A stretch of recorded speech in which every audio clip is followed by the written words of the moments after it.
नमस्कार शेतकरी मित्रांनो, स्वागत आहे आपल्या यूट्यूब चॅनलमध्ये। शेतकरी मित्रांनो, मागील आठवड्यातील हळदीची आवक पाहिली तर राज्यात 3 टनापर्यंत झाली। तर बाजार अहवालानुसार ऑगस्ट महिन्याच्या सुरुवातीपासून आवक वाढत असल्याचं दिसून येत आहे।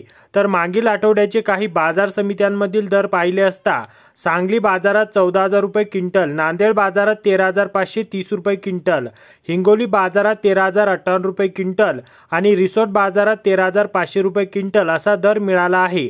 मागील आठवड्यात सांगली बाजारात हळदीची किंमत 14,000 रुपये प्रति क्विंटल होती। मागील आठवड्याच्या तुलनेत या आठवड्यात किमतीमध्ये वाढ झाली आहे। मागील आठवड्याच्या तुलनेत हळदीच्या आवकमध्ये राष्ट्रीय व राज्य पातळीवर अनुक्रमे 11.68% व 8.47% इतकी वाढ झाली आहे। 2024 ते 2031 या अंदाज कालावधीत जागतिक हळदीची बाजारपेठ लक्षणीय दराने वाढण्याची अपेक्षा आहे।